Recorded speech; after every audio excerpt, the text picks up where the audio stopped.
Republicans in the House have tried to repeal or sabotage it about 40 times. They failed every time. Meanwhile, the law has already helped millions of Americans. Young people who are able to stay on their parents' plan up until the age of 26.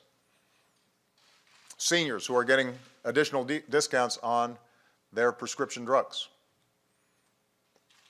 Ordinary families and small businesses that are getting rebates from insurance companies, because now insurance companies have to actually spend money on people's care instead of on administrative costs and CEO bonuses. A lot of the horror stories that were predicted about how this was going to shoot rates way up and there were going to be death panels and all that stuff, none of that stuff's happened. And in 2 weeks, the Affordable Care Act is going to help millions of more people. And there's no serious evidence that the law, which has helped to keep down the rise in health care costs to their lowest level in 50 years, is holding back economic growth. So repealing the Affordable Care Act, making sure that 30 million people don't get health insurance and people with pre-existing conditions continue to be locked out of the health insurance market, that's not an agenda for economic growth. You're not going to meet an economist who says that that's the #1 priority in terms of boosting growth and jobs in this country, at least not a serious economist. And I understand I will never convince some Republicans about the merits of Obamacare. I understand that.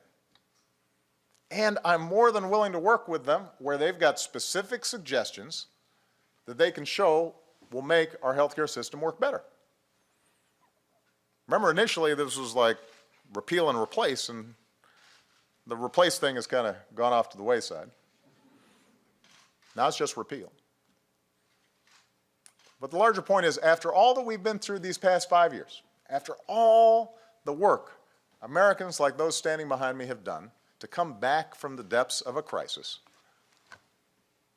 are some of these folks really so beholden to one extreme wing of their party that they're willing to tank the entire economy just because they can't get their way on this issue?